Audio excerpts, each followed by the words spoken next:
A lot of good things tonight. Thought we were very good defensively. I think it's, somebody told me, the lowest point total by an opponent in State Farm Center. Kyle Boswell continues to take the other team's really good players and make their life pretty challenging. He's done that 3 games in a row. But I thought Tommy, Ben, Merez, they were tremendous in their help and their support. They had a couple guys that we truly could just kind of muck up the game and clog the paint, and they do a good job with posting guards, and I thought we did an efficient job of taking that away, and really good job on the glass. But then we got offensively. I thought we had really good balance tonight, inside out. I thought we were efficient. I thought we got to our next actions, created opportunities. Again, I thought KJ and Kylan did a great job. Trey early of getting downhill. We talked about having some violent drives and getting downhill and playing off 2 feet. They're a team that had fouled a lot, but it was a good basketball team that we played tonight that had an off night, and I think we had something to do with that. But solid night.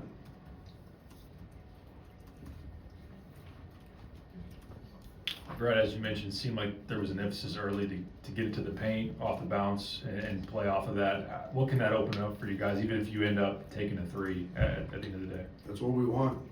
That's what we haven't been doing. We've just been settling, and we call it our next actions. It's the action after the ball screen of seeing what the defense that gave us and did to us. But the floor is spaced. We've got shooters. But they're a team that tries to block a lot of shots, and very similar to Alabama. We just did a much better job of executing, and we've spent more time on that. But now it pays off with a lot of free throw attempts, and that's what we're trying to be. And the former head coach Bruce Weber, he was in the house. What was it like to have him back? And do you have any memories of that 2005 team? I know you're a coach elsewhere, but were you aware of what was going on in 2005? Oh yeah. Yeah, it was that was a very, very good team. And Bruce was at a school that I know very well, where I played at Kansas State, and has done just an unbelievable job throughout his career at Southern, and obviously a long time with Gene at Purdue.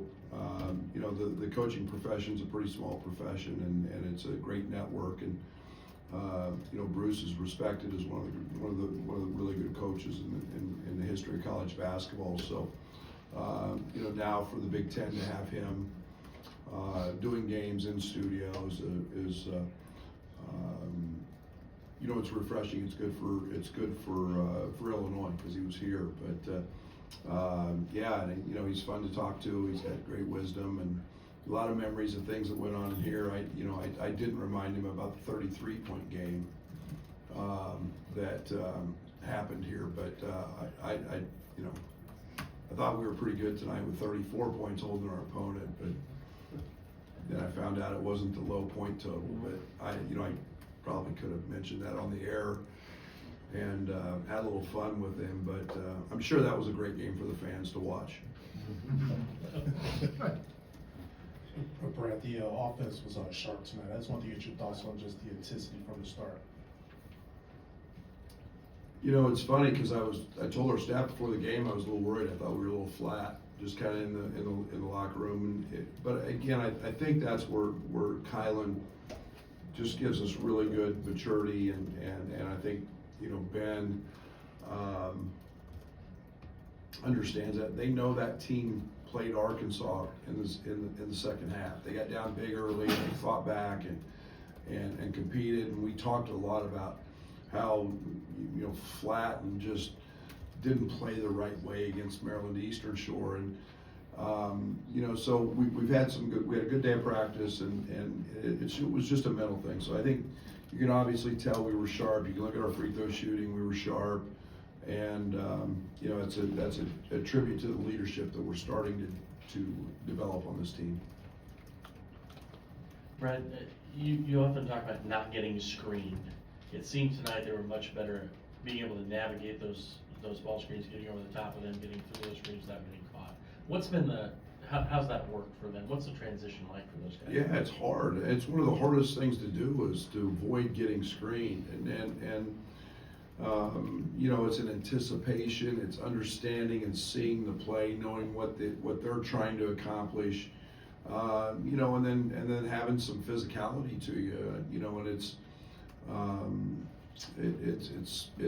again trying to force somebody into a hard two and not relaxing, knowing you can trust your teammate who's setting the screen, that if something happens, he's going to help you. So we've just gotten better at it, to be very honest. We emphasize it. It's who we are.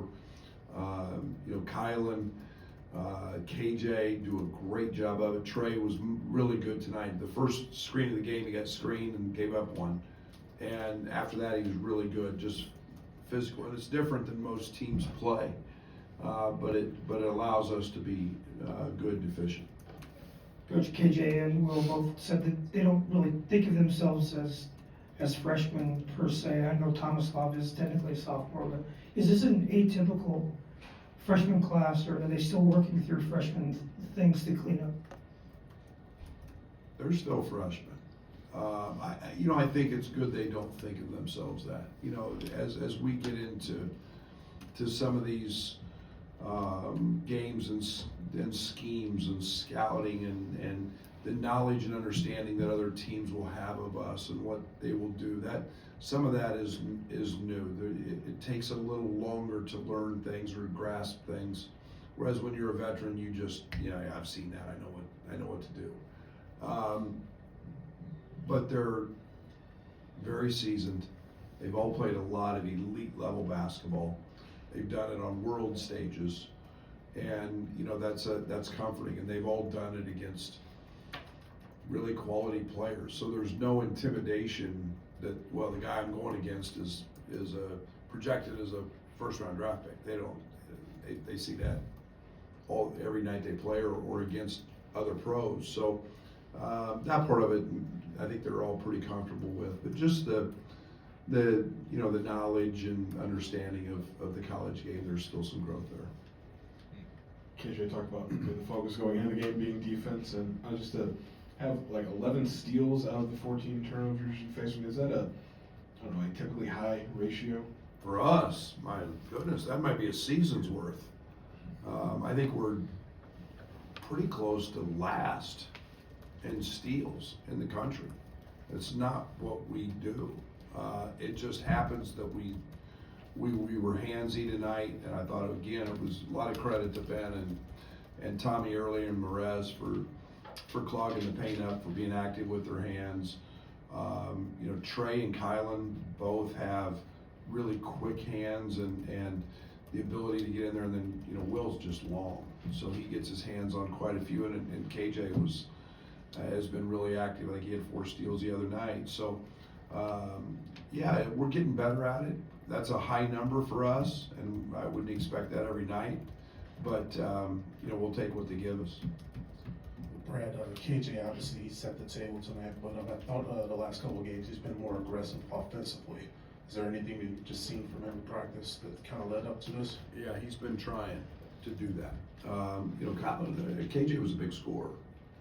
You know, KJ, but I think the first few games that, you know, we saw in the first half at Alabama, you know, where he was aggressive and you know, the first few games he just kind of took what the defense gave us, and you know, it was hard hedges, it was just getting the ball out of your hands, and he kind of lost a rhythm of scoring, and you know, he was taking so few attempts, and you know, kind of threw him off. You know, he's a good shooter and kind of just didn't find his rhythm here for a minute, and he's gotten that back in practice, and you know, that's the other piece. I mean, when he steps in and shoots it like that, to go with his size and strength, his ability to get downhill, his ability to draw fouls, and then spray. You know, we have 12 assists tonight between he and Kylan, and that's a great number from that spot, from your ball handlers. Brad, KJ gets his first tech. The bench almost seemed proud of him. Will says he doesn't show very much emotion. What'd you think of that one? Oh man, I wanted to hug him. I mean, you know, we're not encouraging those things, but you know, I think one of the guys said he's officially earned some street cred now. Yeah, he's very stoic. He doesn't say much. He doesn't get too emotional, but you know, I understand why they have to call it and do all that, but you know, that's one you just kind of, you know, glad to see he's got it in him. Brad, you brought up Ben's mile time on Saturday on talking about the offensive pace. I guess, how did you assess the team's offensive pace today, and how does that carry forward into Arkansas? You know, and I think it's one of those things where a lot of KJ's pace, you know, and it's not, you know, what I'm trying to get is we don't want to play faster than we're capable of making decisions. But yet we have to understand, and it's the little things, like if the wings run really hard and get to the corners, that creates space. If they just jog and get to the free throw line, that puts a defender there. So it's just little things. And you know, we talked about before the game, get to the corners. They're going to give you corner threes. I think we had 3 at half. And it's just a little thing that's really important. And I don't care what the play is, or KJ brings the ball up, or Kylan brings the ball up at a jog, you need to run. And so those are things that we're still working at getting better at. But I thought tonight we were better than we had been. Couple minutes in, you sub Trey out, but you had 4 and 2, and you were yelling at him that was big time. I'm curious what you're seeing out of him maybe in these last couple of games that excites you. Well, the 11 rebounds the other night were terrific, but it was more his playing to second actions, creating the other opportunities for himself. He got out and ran, got a layup. You know, he was a handler once and got it all the way to the rim, and did it with great pace. You know, he doesn't have to be a guy that's in a lot of our actions. He wasn't, and I always go back to the Butler scrimmage. Like, he was close to our leading scorer right there, and it was just cuts. It was shooting open shots. He missed a couple tonight, but it was, you know, his defense has gotten 100 times better. His rebounding, he's a very good offensive rebounder. You know, he can sneak his way to 10 or 12 points pretty easy, and I just, you know, feeling better with the way he's playing. 7 assists and only 1 turnover for Kylan, and this is a team that has turned people over. What'd you like about his facilitating? It was just power. It was just strength. You know, it was just, you know, it wasn't just reckless and drive in there and jump off one leg. It was simple. You know, it's kind of the kiss there. You know, keep it. You know, just keeping the game simple, taking what it gives you, and getting fouled. I mean, he's a career 80% free throw shooter. We need him being fouled and putting stress on him, not just with. And now you get that duo with KJ. That sets up what I think can be a really good perimeter shooting team for other opportunities. So really proud of him tonight. He was very dialed in to his violent drives and his great rim decision making. So some high-low stuff with Tomislav and Morez. I don't know if that's by design or what, but what'd you think of them together on the court at the same time, and how do they kind of complement each other? Well, I think the one thing we knew tonight is they were going to double us with their 4-man. We're getting ready to see that against Northwestern in a league game, and so we needed to find out how Tommy would handle double teams and the passes out of them and what that looked like, and basically see if Tommy can facilitate offense. It's bringing 2 to the ball, and that's everything we're about on the offensive side. So, can you make the right decisions? Can you read the things that you need to see in what the defense does? And I think he had 1 turnover, but he does it at a pretty high level. And then Morez can just, you know, power through some people. That's the last one here from Scott. Will kind of talked about how just maybe in a game like this, it was important to kind of keep fighting, even though, you know, the lead was growing all the time. Just what is about this team where maybe they didn't get complacent and still pushed? Yeah, it's what we talked about at halftime, it's our standard. And it's the, know the thrill of an all-out effort. And that all-out effort takes 40 minutes. It's not a 20-minute thing. It's not a do it when it's hard. It's do it and play to our standard. So it gets to be about playing against us and our execution and our intensity. And when we can do that, then this team has a chance to be really special. And so it was most of our halftime talk. And I would be very remiss. It was great to see Marcus DeMosk back in the State Farm Center tonight. And I tried to squeeze a uniform out on him, but man, what a great young man and a great representative of our university. And it was great to see him back. Okay. Mr. Pugh,